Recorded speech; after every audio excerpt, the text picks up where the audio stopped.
I guess I'll keep this quite short, um, just because my understanding and awareness of this condition is, as far as for the medical field goes, is very null. But from my own experience and some things I've been told by doctors, and from what I've researched on my own, which to be honest is not a lot, I'm not going to act like it is, I have discovered that there are at least different types of schizophrenia. So you have um, residual schizophrenia, paranoid schizophrenia, which is the most common. You have disorganized schizophrenia, which, if I'm correct, is not the actual medical term of diagnosis, but it is another way of saying it. And catatonic as well, which is different within its own, but yet the same. And then you also have things like undiagnosed or unspecific, and those are more around the idea and diagnosis that you have different symptoms of different types of schizophrenia, but you can't really hone in on one type. Um, so, with that being said, you know, at least from my life and experience with it, I know that at a young age, at I'd say 6 years old or 7 if I recall correctly, I was diagnosed with unspecific psychotic disorder, not schizophrenia. I want to make that clear.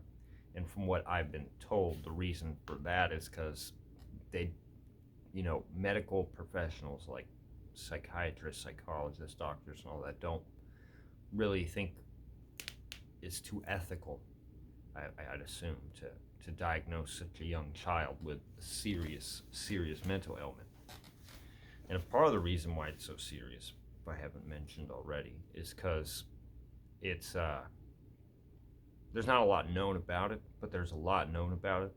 It's quite literally the same. It's a very unknown disorder. There's ways of how to treat it and how to notice it, but pretty much outside of that, not much no. From my understanding, I could be wrong. You guys are the medical people, so maybe you'll be able to teach me something.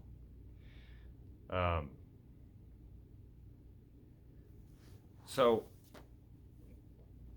the deal from my experience with it is it's not been that bad, but it's been pretty bad. And a part of that weird in the middle perspective is because I don't really notice a lot of the time, I guess. I don't know, situations that are intense or very serious. There have been times, of course, I've noticed the severity, maybe, but a lot of the time I don't. And it's not that I'm stonewall, so I'm just sitting there like I don't care. No, I do get frightened, or I'm aware of where I'm at and what's happening.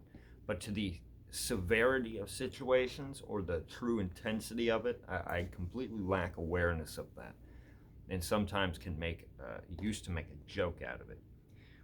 And it also plays in part with something that every one of my doctors have found concerning, though it's not, but who knows? Is I watch a lot of dark type of media content, and not really because I'm some sadist, quite the opposite, very non-confrontational, but I won't get into that. Horror, as far as grotesque and just maddening horror, even, I don't indulge in it often, though I do think it's interesting to view that media from someone else's perspective, just because it's interesting. True crime, things like that, which I do understand also that a lot of people with schizophrenia and other mental ailments are often attracted to that type of things. But also with that, not every person with schizophrenia, as a lot of people believe, are some soon-to-be serial killer, like Ted Bundy style. I mean, that's rather ridiculous. Even paranoid schizophrenics, from what I understand, are some of the most non-confrontational if you're not a problem, and it's based on delusion that they may be paranoid about you, afraid of you, cautious of you. However, they're not going to approach you.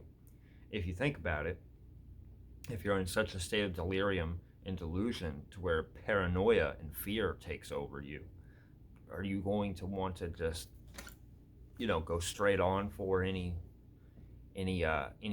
that may be inducing that you're paranoid about? No, often they're watching or paying very close attention. And one thing I've noticed about paranoid schizophrenia is I've had, at least throughout my time with multiple different doctors, I've heard two different diagnoses: paranoid and disorganized.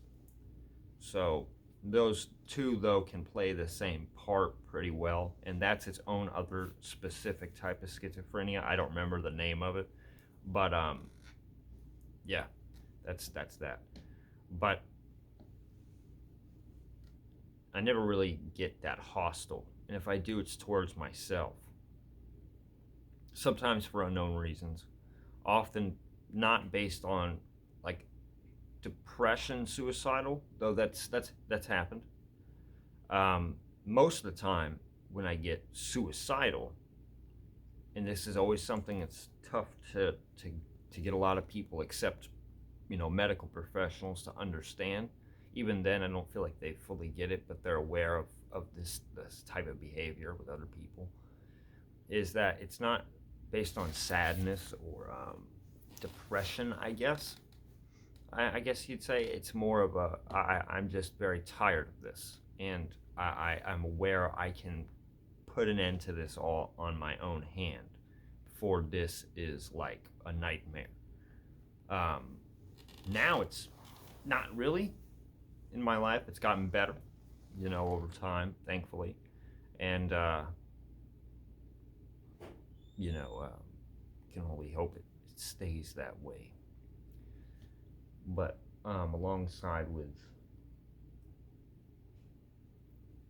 these things that debilitate, and then gotten better in my life with this disorder, this ailment, it could always come back. It's it'll always be a problem. Let me put it that way. Once you have it, it won't go away. It can't be cured from any medical standpoint I've ever heard. It's not something that can be cured at all. It can just be treated, but it can get worse. And as far as how well I could be doing better off, as far as it affecting me,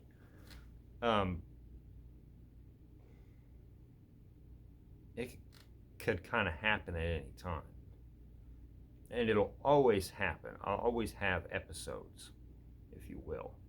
It's just a matter of how often and how intense, based on how well my treatment's going and how well I'm treating myself. It's it's quite the experience, put it that way. But as well, it gives me an interesting perspective, I think. But nonetheless, I know a lot of people may want to hear, and there are people who I've heard who have the diagnosis that openly talk about it and talk about how bad it can be. But at the same time, from my own experience, it's bad, but it's not something I'm willing to sit there and let cripple, and not for some seeking of patriotism and all that. Spare me, please. But it's because it's no point. I'm consciously aware of things. I can go about my life as a normal functioning person. And whenever I have those problems, I'm aware of them to a point of I know what to do. So why sit here in a bubble? Nah, I'm gonna go forward with it. Dreams, the stars, all that. But it's if it's like anything, it's kind of like a nightmare, not even like a nightmare, like a purgatory. I'm just here, That's it. And that may sound sad, but it's not. It's just what it is. And for me, I feel like it's the same with everybody else. They're just here.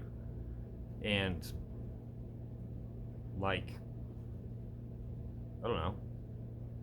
Things are very colorless. I don't see that glistening glow of things as everybody else does. And maybe it would seem in my adolescence I did, and maybe I did. But I've also experienced, at least from what I've heard. So let's say this. When I was about probably 18, 19, I had to be Narcaned because of an opioid overdose. I don't know how many times or how long or all this. I just know that when I came to, it was fucked. Okay, it's not all fun and games when you get Narcaned. Okay, it's really not, or resuscitated. And then another time recently in Fort Lauderdale Airport in Florida, had a grand mal seizure due to what I believe was hypoglycemia, because I had at the time taken a gabapentin, about 1,800 milligrams a day, and it was due for anxiety that was prescribed to me in rehab. Which sounds weird. Neurontin for anxiety, it's treated that way.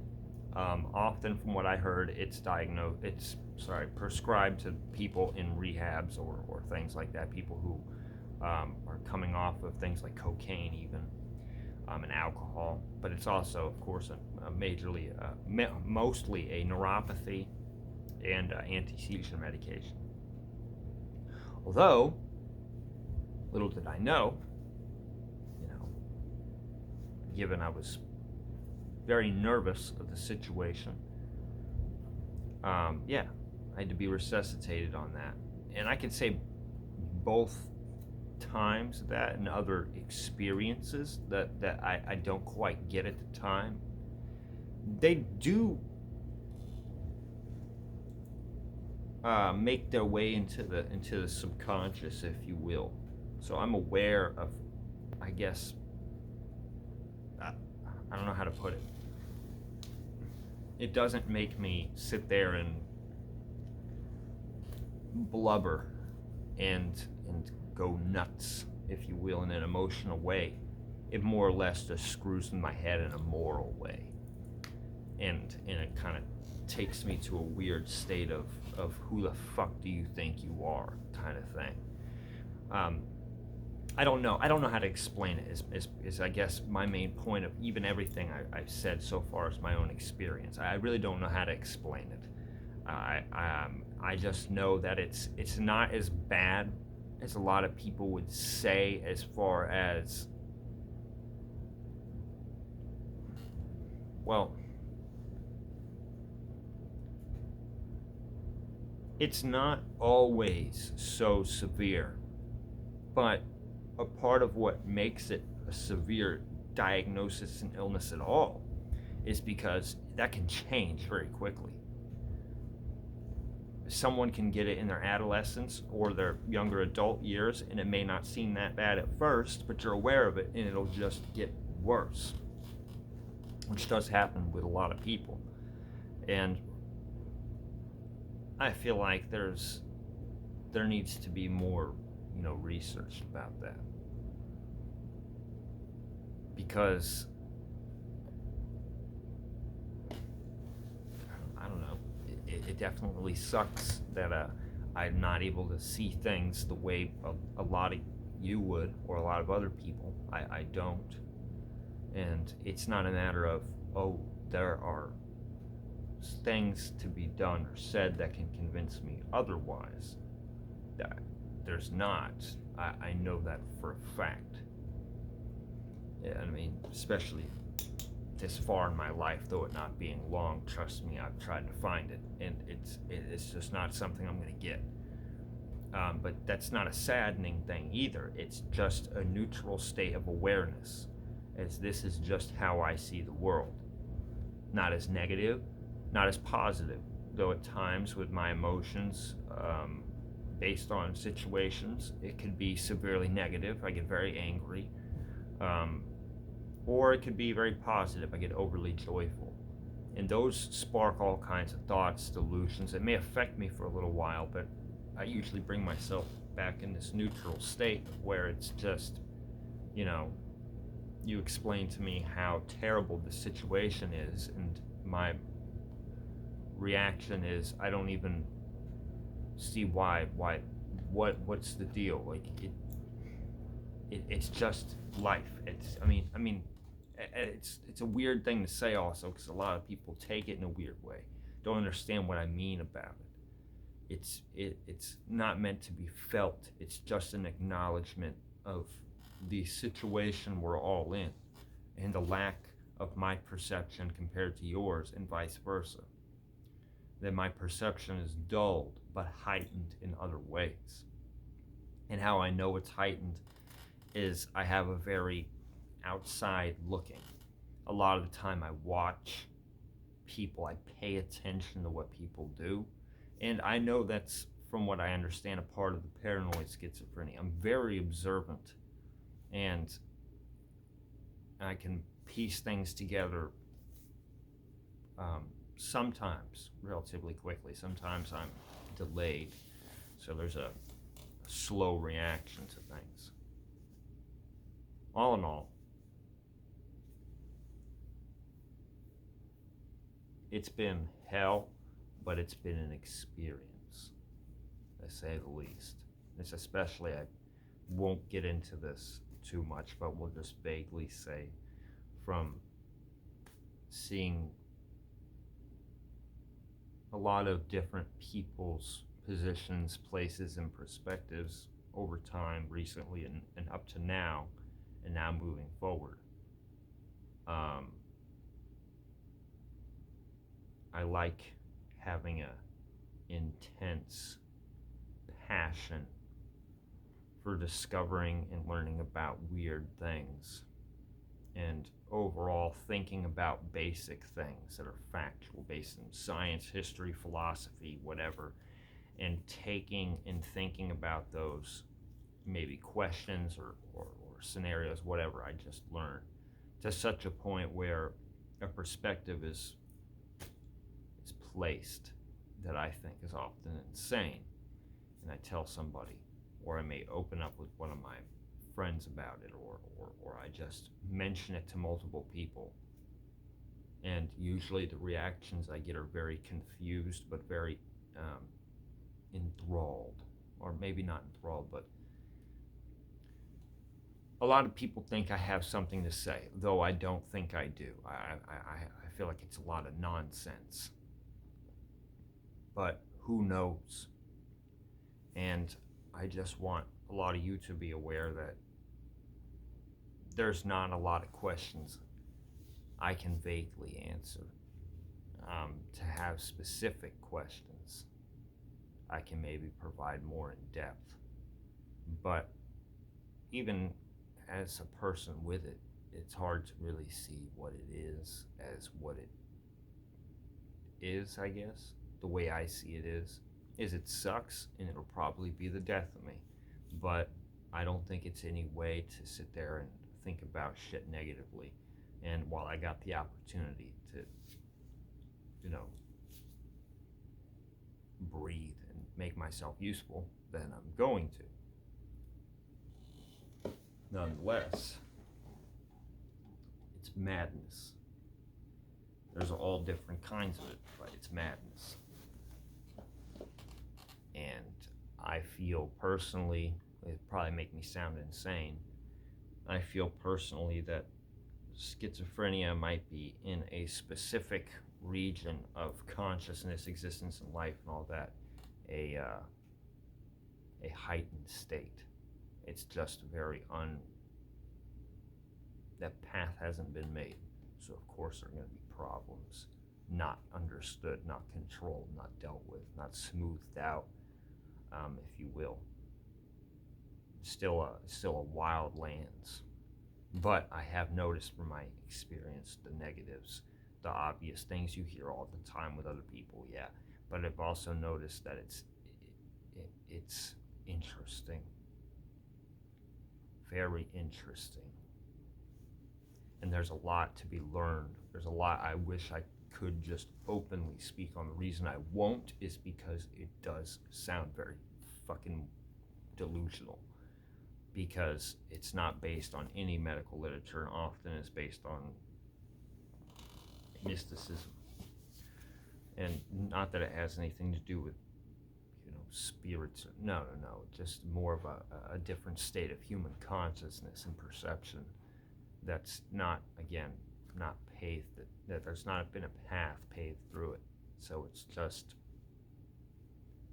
a, it's a jungle. Good things, bad things.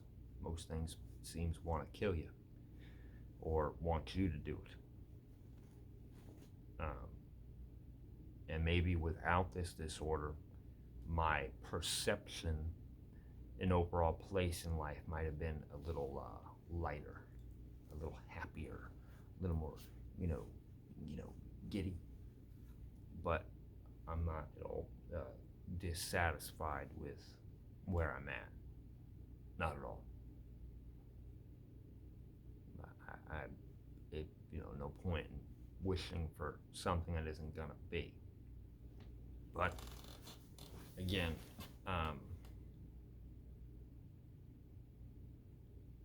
really am unsure how to really describe this. And something in a couple of days prior to recording this, I've been trying to figure out how to describe this the best.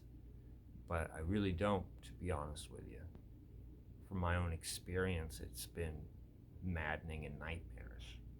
It's not fun, but it's just something you just deal with. You got no choice. You could either, by your own hand, end it all, or take the other path most people do and just live a desensitized, numb, and dull life.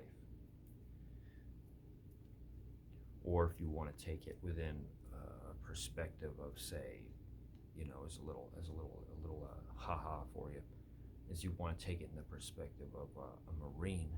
I'm gonna grab it by the reins and I'm gonna ride this shit out to my best, and I'm not letting it get me at all. As far as my perspective now, that's where it's at. I'm not letting it happen. I'm not going to be, with the opportunity I have of it not being so debilitating at this point, I'm definitely not going to take that, especially anymore, as an excuse to ruin myself and my life in a way. A lot of people in my family didn't get that opportunity. The males that have either died from self-medication or just tired of it. As I tried that, it didn't work. By the way, that's not.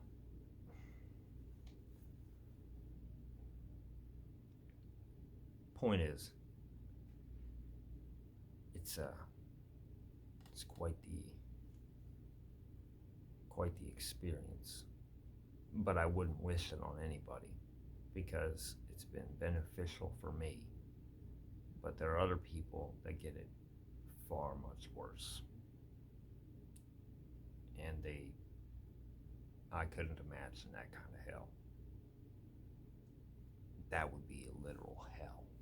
This is just kind of a nightmarish purgatory for me, trapped in something that I don't seem I can escape. But I found some bliss in it, so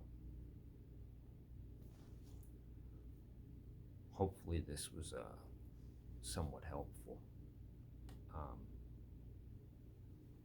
Apologies for my disorganization of describing these things, and if I may seem a little off, I just recorded this as I woke up.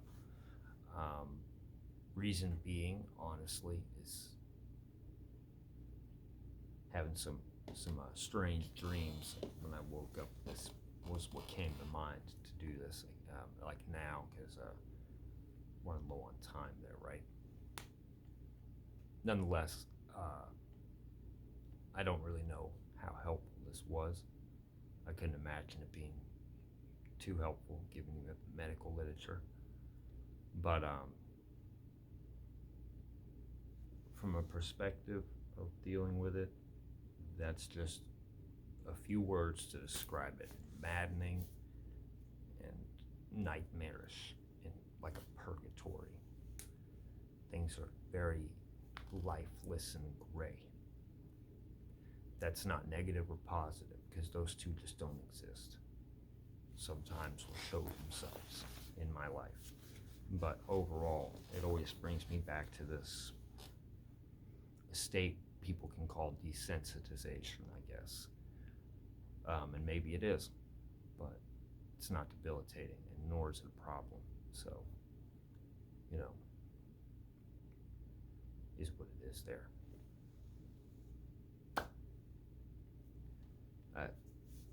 You know, thank you, thank you all for willing to learn this stuff, yeah? And don't let that, you know, it's confusing and very mysterious, though. I just hope maybe a few of you would be able to really get into it. There's a lot of answers that can be discovered, and honestly, I feel like it'll take a maddening mind to truly understand some of the weird parts of schizophrenia, because there are some parts that are just maddening, and what I mean by that is they don't make sense, and the only way to make sense of it is not to even attempt to make sense of it. And how to explain that, I don't really know how to explain that. I haven't really tried to figure out how to explain that. But I can understand maddening things, not to a full extent, but better than most, I guess. Because madness makes sense. But it also doesn't, because it doesn't need to. It's weird. I'll spare you that. Madness. Anyways, thank you all for viewing this, and hopefully this does something for you guys as far as some information useful.